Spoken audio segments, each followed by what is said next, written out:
నమస్తే, welcome to KTV news. Krishna నది యాజమాన్య బోర్డు కార్యాలయాన్ని ఆంధ్రప్రదేశ్కు తరలించారని రాజ్యసభ మాజీ సభ్యులు ఏపీసీసీ ముఖ్య అధికార ప్రతినిధి డాక్టర్ ఎన్ తులసిరెడ్డి అన్నారు. కృష్ణా నదిపై తెలంగాణ నిర్మిస్తున్న అక్రమ ప్రాజెక్టులను అడ్డుకోవాలని ఆయన డిమాండ్ చేశారు. జూన్ 27న కృష్ణా నది యాజమాన్య బోర్డు సమావేశం జరగబోతుందని, ఈ సమావేశంలో ఆంధ్రప్రదేశ్ ప్రభుత్వం 2 అంశాల మీద దృష్టి కేంద్రీకరించాలని ఆయన కోరారు. ఆంధ్రప్రదేశ్లో కృష్ణా డెల్టా, నాగార్జున సాగర్, వెలిగొండ, హంద్రీనీవా, తెలుగు గంగ, గాలేరు నగరి, ఎస్ఆర్బీసీ ప్రాజెక్టులకు నీరు అందక 48 లక్షల ఎకరాల సాగు భూమి బీడు భూమిగా మారుతుంది. తాగునీటికి కటకట ఏర్పడుతుంది. పరిశ్రమలకు నీరు అందదు. ఒక్క మాటలో చెప్పాలంటే ఆంధ్రప్రదేశ్ తారు ఏడారి అవుతుంది. తెలంగాణ అక్రమ ప్రాజెక్టులను అడ్డుకునే విధంగా ఆంధ్రప్రదేశ్ ప్రభుత్వం సమర్థవంతంగా కృషి చేయాలన్నారు. ఈ బ్లూ కలర్ లో ఉండేది కృష్ణానది. కృష్ణానది మహారాష్ట్రలో పడమటి కనుమల్లో మహాబలేశ్వరం వద్ద పుట్టి మహారాష్ట్ర, కర్ణాటక, తెలంగాణ, ఆంధ్రప్రదేశ్ ఈ 4 రాష్ట్రాల గుండా ప్రవహించి 1440 కిలోమీటర్లు ప్రవహించి చివరికి బంగాళాఖాతంలో కలుస్తుంది. ఇది అంతర్రాష్ట్ర నది కాబట్టి ఈ యొక్క నీటి కేటాయింపులు బచావతి ట్రిబ్యునల్ వివిధ రాష్ట్రాల మధ్య చేసింది. ఈ నెల 27వ తారీఖున కృష్ణానది యాజమాన్య బోర్డు సమావేశం హైదరాబాద్లో జరుగుతూ ఉంది.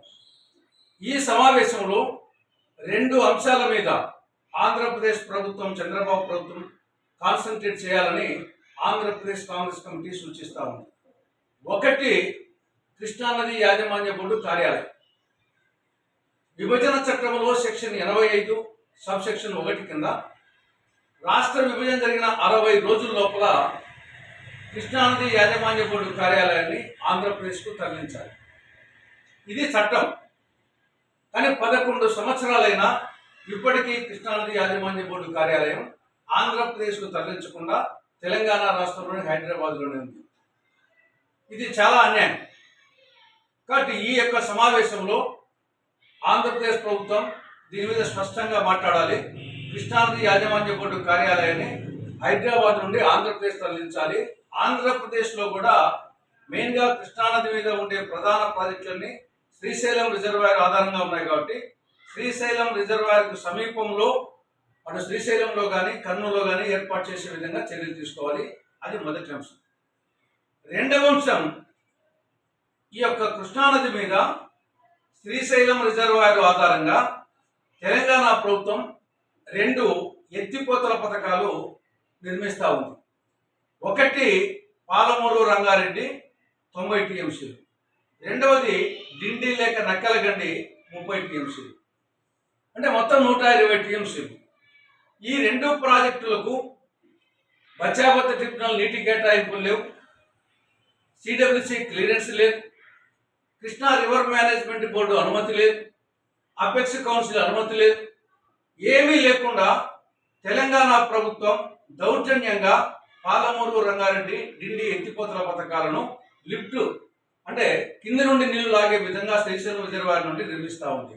ఈ 2 ప్రాజెక్టులు పూర్తి అయిపోతే 120 టీఎంసీల కృష్ణా జలాలు అనుమతులు లేకుండా, కేటాయింపులు లేకుండా తెలంగాణ వాడుకుంటుంది. అప్పుడు ఆంధ్రప్రదేశ్లో ఉన్న ప్రాజెక్టులు ఇక్కడ నుండి కృష్ణా డెల్టా మొదలుకొని నాగార్జున సాగర్, శ్రీశైలం ఆధారంగా ఉండే వెలుగొండ ప్రాజెక్టు కానీ, హంద్రీనీవా కానీ, ఇక్కడ ఎస్ఆర్బీసీ, గాలేరు నగరి, తెలుగు గంగ ఈ ప్రాజెక్టులకు చుక్క నీరు అందదు. మొత్తం ఆంధ్రప్రదేశ్ అంతా తారేడారు అవుతుంది. ఈ ప్రాజెక్టుల కింద 48 లక్షల ఎకరాలు బీడు భూములు అయిపోతాయి. త్రాగునీరు లభించదు, పరిశ్రమలకు నీరు లభించదు, పాత పరిశ్రమలకు నీరు రాదు, కొత్త పరిశ్రమలకు నీరు ఉండదు. కాబట్టి పారిశ్రామికంగా, వ్యావసాయికంగా త్రాగునీటి విషయంలో ఆంధ్రప్రదేశ్ పూర్తిగా నష్టపోతుంది, తారేడారి కాబోతా ఉంది. కాబట్టి ఇమ్మీడియట్గా రేపు 27వ తారీఖు జరగబో కృష్ణానది యాజమాన్య బోర్డు కార్యాలయంలో ఆంధ్రప్రదేశ్ ప్రభుత్వం గట్టిగా వాదించి ఈ యొక్క తెలంగాణ ప్రభుత్వం నిర్మిస్తున్న పాలమూరు రంగారెడ్డి డిండి అక్రమ ప్రాజెక్టును అడ్డుకోవాలని చెప్పేసి కాంగ్రెస్ పార్టీ సూచిస్తూ ఉంది.